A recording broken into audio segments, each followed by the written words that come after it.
નમસ્કાર, BBN news ચેનલમાં આપનું સ્વાગત છે। હું છું કવિતા પંચાલ ને હવે જોઈએ આજના સમાચાર।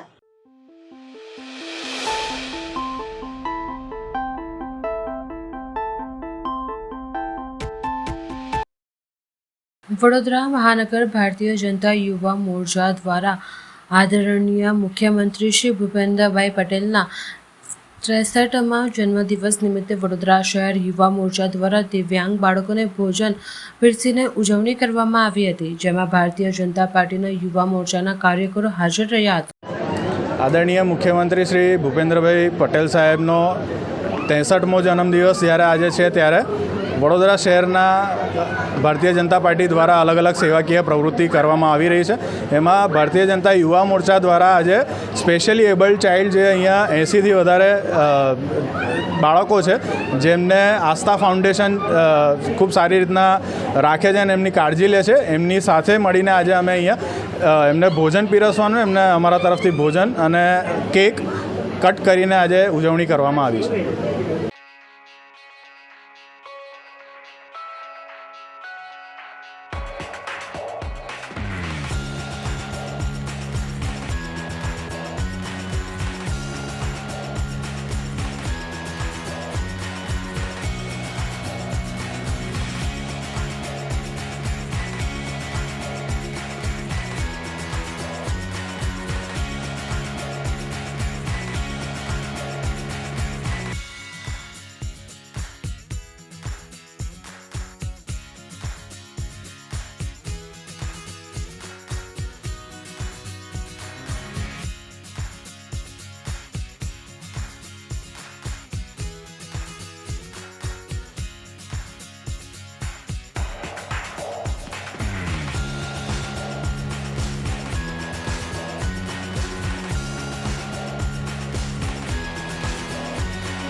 પાદરા તાલુકાના ચોકારી ગામે મહિલા સરપંચ કોકિલાબેન પોતાના સ્વાર્થ માટે પોતાના દીકરાને ઉપસરપંચ બનાવતા ગ્રામજનોમાં રોષ જોવા મળી રહ્યો છે। સરપંચ પોતાનો વોટ પુત્રને આપ્યો છે। જે બધાય સભ્યોએ નિર્ણય લીધો એ બંને ઉમેદવારોને માન્ય રાખ્યો અને જે ચિઠ્ઠી ઉછાળી અને જેમાં મારું નામ વિજેતા જાહેર થયું એ બદલ હું આ દરેક સભ્યોનો આભાર માનું છું। સાહેબ, ડેપ્યુટી સરપંચની પૂરી પ્રોસેસ ટૂંકમાં જણાવું। પ્રોસેસમાં એવું હોય કે સરપંચ ચૂંટાયેલા સભ્ય દ્વારા કરવામાં આવતી હોય, એમાં જે ઉમેદવાર મંજૂર ફોર્મ ભરેલું હોય, મંજૂર કરવામાં આવેલું હોય એની તરફમાં હાથ ઊંચો કરીને વોટિંગ કરવાનું હોય। જો સરખા મત મળે તો ચિઠ્ઠી ઉછાળીને વોટિંગ કરવાનું થાય। જો જે ચિઠ્ઠીમાં જેનું નામ આવે એને વિજેતા જાહેર કરવામાં આવે છે। મીડિયામાં રોકવાનું કારણ કહો, કઈ રોક્યા? ગેટની અંદર સરપંચના પતિએ રોકવામાં આવ્યા મીડિયા મિત્રોને।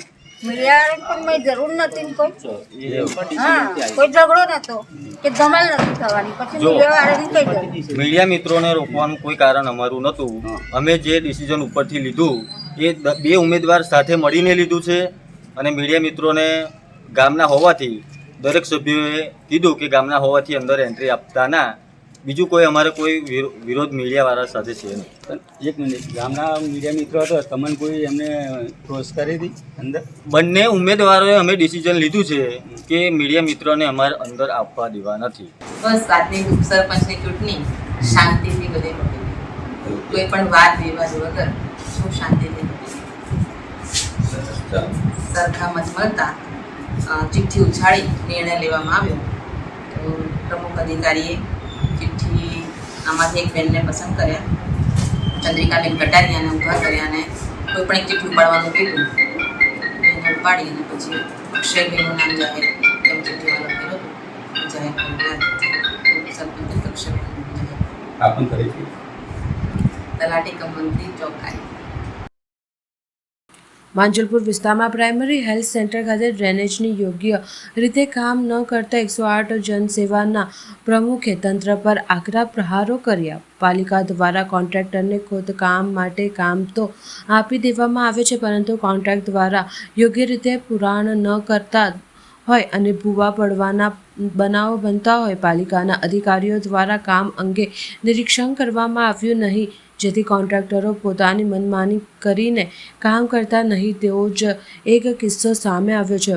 માંજલપુર અર્બન હેલ્થ સેન્ટર પાસે વરસાદી લાઇનની કામગીરી આપવામાં આવી હતી. થોડાક દિવસો બાદ કોન્ટ્રાક્ટર દ્વારા પુરાણ કરતી વખતે છારુના બદલે રેતીના પથ્થરો નાખી પુરાણ કરતા 108 જનસેવાના પ્રમુખે તંત્ર પર આકરા પ્રહારો કરતા જણાવ્યું હતું કે કોન્ટ્રાક્ટરે તમામ જગ્યાએ આ જ પ્રકારની કામગીરી કરવામાં આવી રહી છે તેવા આક્ષેપો કર્યા હતા. સાથે આ રોડ પર ભારદાર વાહન પસાર થાય છે અને વાહન અંતર ફસાઈ અથવા કોઈ નુકસાન થાય તો જવાબદાર કોણ? વધુમાં 108 જનસેવાના પ્રમુખે જણાવ્યું કે આજે ખરેખર આજે અહીંયા છે ને એકદમ માંજલપુરમાં જે હમણાં વરસાદી કાચનું કામગીરી થઈ છે એના અંદર જે મોટે પાયે ગેરરીત થઈ છે, જે ભ્રષ્ટાચાર થયો છે એ આજે હું તમારી સામે ઉજાગર કરી રહ્યો છું.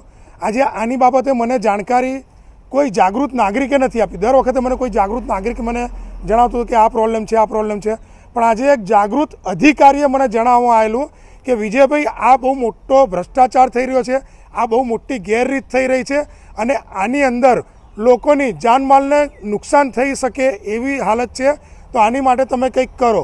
કે હમણાં ઇન્સિડન્ટ્સ એટલા બની રહ્યા છે, આ ગંભીરા બ્રિજ દુર્ઘટના કહો કે હમણાં એક રિક્ષાવાળો જે ખાડામાં પડીને જે મૃત્યુ પામ્યા એ કહો, હમણાં ભાઈલી પાસે એક ભાઈની આંગળી કપાઈ ગઈ એ કહો.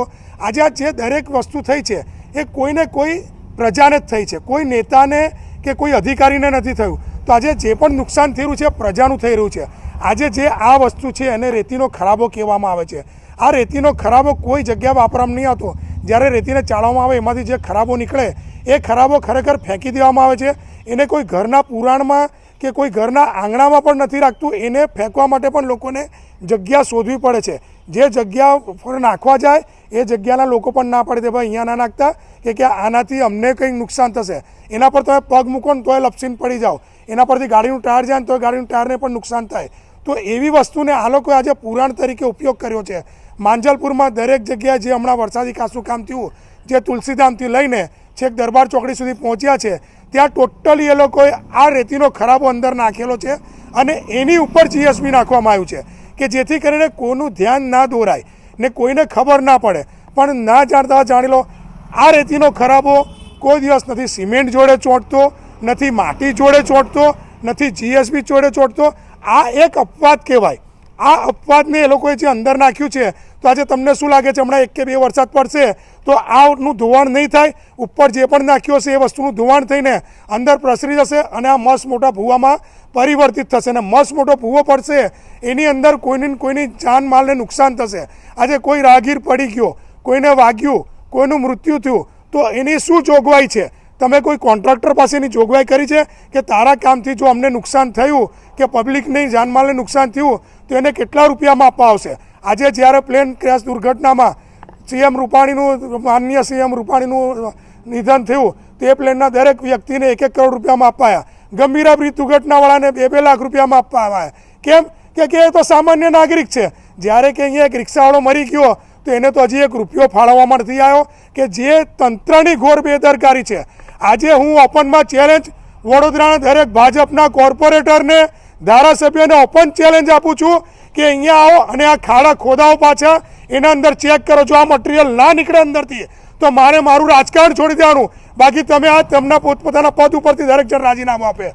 બાકી તાત્કાલિક ધોરણે પ્રજાનું જો હિત ઈચ્છતા હોય, જો તમે સુશાસન કરતા હો, જો તમારું કુશાસન ના હોય, તમે ખરેખર પ્રજાના હિતેચ્છુ હો, તો તાત્કાલિક ધોરણે પાછું આને બધું ખોદાઈને પાછું આ માલ કઢાઈને વ્યવસ્થિત એનું પુરાણ કરાવડાવે કે જેથી કરીને આજે ને કાલે જાનમાલનું કોઈને નુકસાન ના થાય. પાલિકાના એન્જિનિયર દ્વારા પણ વિઝિટ મારવી જોઈએ એવું લાગે છે આપને? પાલિકાના એન્જિનિયરો વિઝિટ મારે છે દરેક જણ, પણ આજે એમનાથી કશું નથી થયું. ત્યારે જઈને આજે અમારા જેવા સામાજિક કાર્યકરોએ આગળ આવવું પડે છે કે પાલિકાના એન્જિનિયરોનું કશું નથી સાંભળતા, કોઈનું આ લોકો સાંભળવા માંગતા નથી. કે આ જે ઉપર બેઠેલા જે નેતાઓ છે એ નેતાઓ ભલભલા અધિકારીઓને ભલભલા એન્જિનિયરોને, ભલભલા કોર્પોરેશનના કોઈ પણ હોય એ લોકોને દાબી દેવામાં આવે છે. હમણાં જ એક રિસન્ટલી કિસ્સો બનેલો કે હમણાં એક કોર્પોરેટર પેલા ભાઈને પગે લાગ્યા હાથે એક ડ્રામા જેવું લાગતું હતું કે કોર્પોરેટરને એને પગે લાગવું પડે, અધિકારીને પગે લાગવું પડે. અધિકારીઓ કોર્પોરેટરને પગે લાગે છે કે ભાઈ હવે તો ખંભા કરો. આજે જો અધિકારીઓ અમને જાણ કરતા હોય કે આની અંદર ભ્રષ્ટાચાર થયો છે તો એને કેટલી મોટી વાત કહેવાય કે એમની વાત કોઈ સાંભળવા તૈયાર નથી. ત્યારે જઈને અમારા જે આ સામાજિક કાર્યકરો સાંભળે છે અને લોકોની સામેને ઉજાગર કરે છે. આજે ખરેખર લોકોએ જાગવાની જરૂર છે, લોકોએ રોડ રસ્તા પર નીકળવાની જરૂર છે કે આજે રિક્ષાવાળો કોઈના ઘરનો મોભી હતો. આજે તમારા ઘરનું કોઈ વ્યક્તિ મર્યું તો તમારી જોડે કોણ ઊભું હશે? આજે એની જોડે કોઈ નથી ઊભું તો તમારી જોડે પણ કોઈ ઊભું હશે ખરું? ખરેખર આની માટે પબ્લિકે જાગૃત થવું જોઈએ, પબ્લિકે બહાર નીકળવું જોઈએ અને લડવું જોઈએ. કાલે ઉઠીને કદાચ તમારા ઘરનો વ્યક્તિ નીકળો તો તમે ત્યારે શું કરશો? આજે હું એક જ વસ્તુ કહીશ કે આ જે પણ ખોડ ખામી હોય, જ્યારે પણ કોઈ પણ રોડ રસ્તાનું કામ આપવામાં આવે ત્યારે એનો પર્ટિક્યુલર ઇન્સ્યોરન્સ કરવામાં આવે કે આનાથી જો કદાચ કોઈ પણ રાહગીરને, કોઈ પણ વ્યક્તિને, કોઈ પણ વડોદરા શહેરના ટેક્સ ભરતા વ્યક્તિને નુકસાન થાય એને યોગ્ય વળતર મળે, એને વીમો પાસ કરાવે અને એને યોગ્ય રૂપિયાની મદદ થાય એવી મારી માંગ છે. આપનો પરિચય? વિજય બુંબડિયા.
આજરોજ વડોદરા શહેરમાં આવેલ મકરપુરા GIDC ઇન્ડસ્ટ્રીયલ એસ્ટેટમાં VCCIની રજૂઆતને ધ્યાનમાં લઈ વડોદરા મહાનગરપાલિકા દ્વારા ₹1.4243 કરોડના ખર્ચે LED સ્ટ્રીટ લાઇટોનો લગાવવામાં આવેલ, જેનો આજરોજ સ્ટ્રીટ લાઇટ સુવિધાનો શુભારંભ કરવામાં આવ્યો હતો. આ સ્ટ્રીટ લાઇટનો શુભારંભ વડોદરાના પ્રથમ નાગરિક મેયર શ્રીમતી પિંકીબેન સોનીના વરદ હસ્તે કરવામાં આવ્યો. આ પ્રસંગે મુખ્ય અતિથિ વિશેષ માંજલપુર ધારાસભ્ય શ્રી યોગેશભાઈ પટેલ, માનનીય ડેપ્યુટી મેયર શ્રી ચિરાગ બારોટ, માનનીય અધ્યક્ષ શ્રી સ્થાયી સમિતિ શ્રી ડૉક્ટર શીતલ મિશ્રીભાઈ, માનનીય દંડક શ્રી શાસક પક્ષ શ્રી શૈલેષભાઈ પાટીલ તથા વિસ્તારના કાઉન્સિલર હાજર રહ્યા હતા. હવે લઈએ એક નાનકડો વિરામ.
BBN ન્યૂઝ ચેનલમાં આપનું સ્વાગત છે.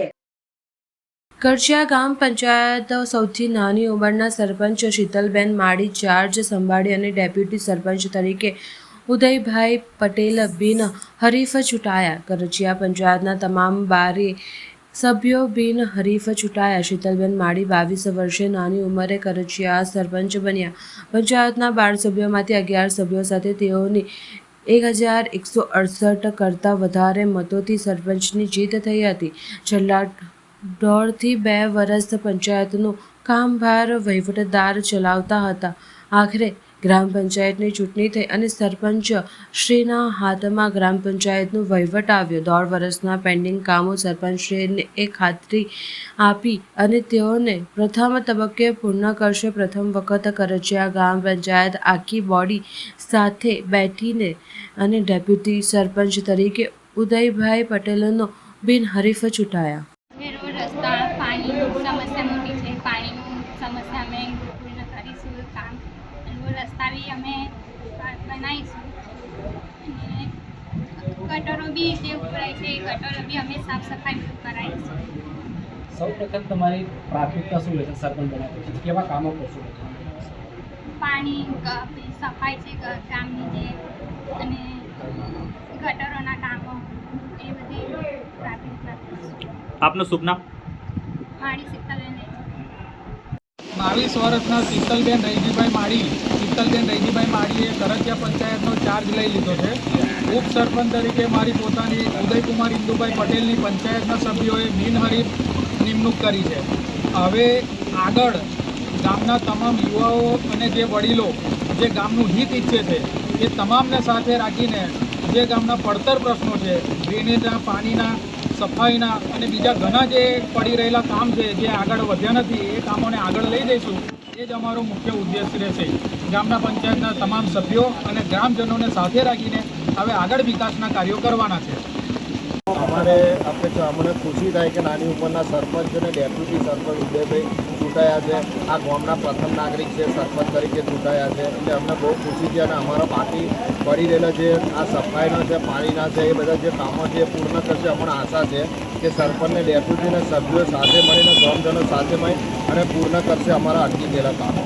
ઘણા વર્ષો પછી આ પંચાયત આખી બોડી સાથે બેઠી છે, તો તમારે શું એ વિશે કહેવું છે કે પ્રથમવાર આ બેઠી કે પહેલાં આ પહેલી વાર આવું બન્યું છે કે ફૂલ બોડી આવી છે અને ઘણા વર્ષો પછી આ ડેપ્યુટી સરપંચ બી બિનહરીફ થયા છે અને 22 વર્ષના યુવા સરપંચ આ પહેલી વાર આવ્યા છે. આપનું શુભ નામ? કમલેશભાઈ પરસોત્તમભાઈ પટેલ. પહેલાં તો કરચિયા ગામના 12 વોર્ડ મેમ્બર છે અને 12 વોર્ડ મેમ્બરે જે મને બિનહરીફ ચૂંટ્યો છે એટલે હું દરેક વોર્ડ મેમ્બરના 2 હાથ જોડીને આભાર વ્યક્ત કરું છું. કારણ કે બિનહરીફ જે મારી પસંદગી કરી છે એ કરચિયા પંચાયતના સભ્યોની એક દેન છે અને મારી ઉપર એક વિશ્વાસ છે.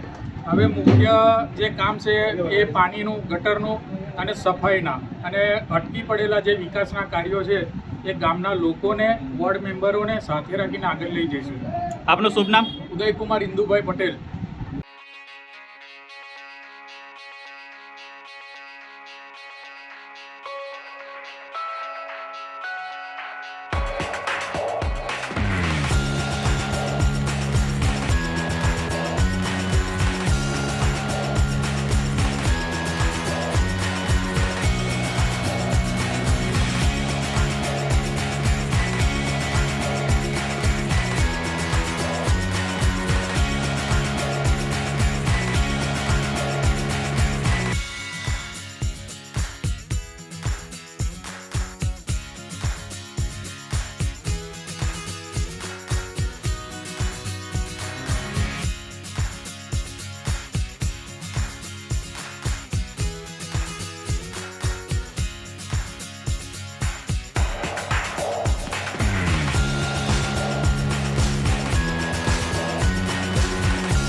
ડભોઈ તાલુકાના અંબાવ પાસે કારમાં આગ લાગવાની ઘટના.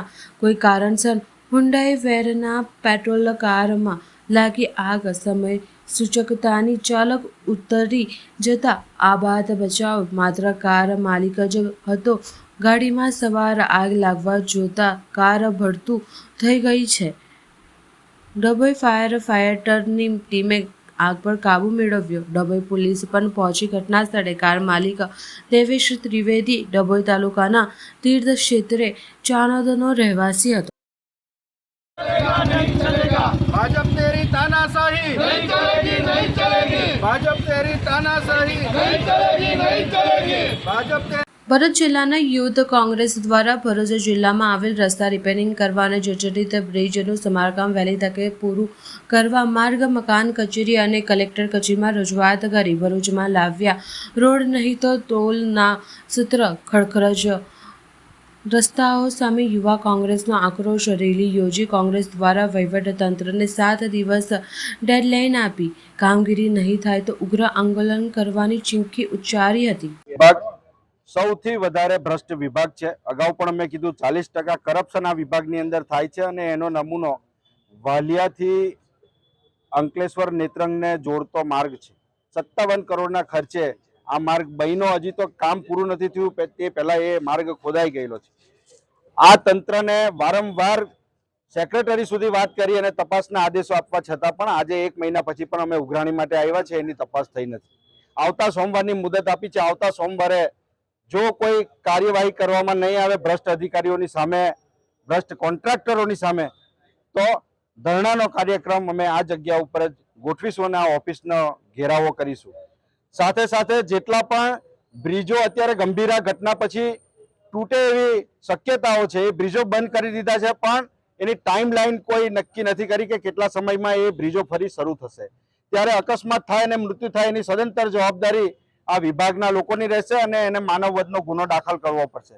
સાથે સાથે આ સરકારની અંદર 0 ટોલરન્સની વાત કરે છે, એ વાત માત્ર વાહિયાત અને પોકળ સાબિત થયેલી છે.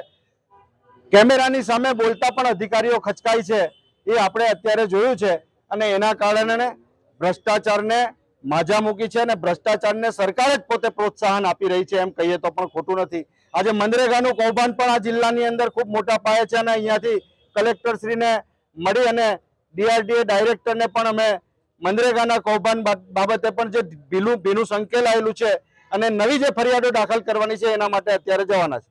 આભાર.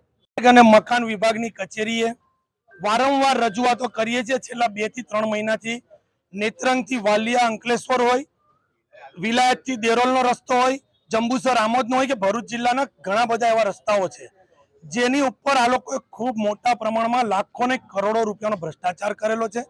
એક બાજુ કામ ચાલે ને પાછળથી રસ્તો તૂટી જાય છે. વારંવાર રજૂઆતો કરી છતાં પણ તંત્ર દ્વારા કોઈ પણ કાર્યવાહી કરવામાં આવી નથી. ત્યારે આજે ફરી એક વખત આજે અમે આખા કોંગ્રેસના સંગઠન સાથે રજૂઆત કરેલી છે. જો અધિકારી અમને 7 દિવસની એક સમિતિ બનાવવાની છે, એ સમિતિ બનાવીને એનો અહેવાલ આપશે. હમણાં અમને એ લોકો કેટલું પેમેન્ટ ચૂકવેલું છે અને કામ કેટલું પ્રોગ્રેસમાં છે એની અમને માહિતી અમને આપે છે. આજે આ મીડિયાના માધ્યમથી હું કહેવા માંગુ છું કાર્યપાલક ઇજનેરને કે તમે લોકો આ રસ્તાઓની ઉપર ડેપ્યુટી એન્જિનિયર હોય, કાર્યપાલક ઇજનેર હોય કે ચીફ એન્જિનિયર હોય, કેટલી વિઝિટો કરેલી છે. 57 કરોડ રૂપિયાનો આ રોડ તમે લોકોએ આની અંદર કેટલા ટકાવારી લીધી છે કોન્ટ્રાક્ટર પાસેથી. ખૂબ મોટા પ્રમાણમાં ભ્રષ્ટાચાર થયો છે. આની જો તપાસ થાય તો મનરેગા કરતા મોટું કૌભાંડ આ માર્ગ અને મકાન વિભાગની કચેરી કરી રહી છે. આજે હું કહેવા માંગુ છું દિન 7માં આ અધિકારીઓ પર કાર્યવાહી કોન્ટ્રાક્ટર પર નહીં થાય તો આવનારા દિવસોમાં આના કરતા વધારે ઉગ્ર રજૂઆત નહીં, આ રોડ રસ્તાથી લઈને આ કચેરીને અમે તાળું મારવાની તૈયારીથી જ આવવાના છે. એ આજે હું કહેવા માંગુ છું. આજ રોજ ભરૂચ જિલ્લાના રાજ્ય ધોરીમાર્ગ, રાષ્ટ્રીય ધોરીમાર્ગ, બ્રિજ તથા નગરપાલિકા માર્ગોની ખરાબ હાલત અંગે તાત્કાલિક પગલાં લેવા માટે જે આવેદનપત્ર આપવામાં આવ્યું તેને અત્રેના માર્ગ મકાન વિભાગ હસ્તકના રસ્તાઓની જે મરામતની કામગીરી હાલ ચાલી રહી છે તેનાથી આવેદન આપનાર વ્યક્તિઓને વાકેફ કરવામાં આવેલ છે તથા તેમની જે સ્પેસિફિક રજૂઆત હતી તે રસ્તાઓ વિષયના ચૂકવણાની વિગત અને હાલ ચાલી રહેલા રસ્તાઓની બાકીની અદ્યતન વિગત આપવા માટે દિન 7નો સમય મેળવેલ છે અને તે મુજબની કાર્યવાહી વિભાગ દ્વારા કરવામાં આવશે તેવી બાંયધરી આજરોજ અમો દ્વારા આપવામાં આવેલ છે. રોડ રસ્તામાં જે ભ્રષ્ટાચાર ચાલશે એના ઉપર કેમ કોઈ દિવસ એક્શન લેવામાં નથી? સતત કામ ચાલતા હોય છે અને એની તપાસ ટીમ અને વિભાગમાંથી જરૂરિયાત મુજબના પગલાઓ લેવાતા હોય છે. અત્યાર સુધી કોઈ એવો બનાવ બન્યો છે કે જેની પર એક્શન લેવાય કોઈ ભ્રષ્ટાચારને લઈને?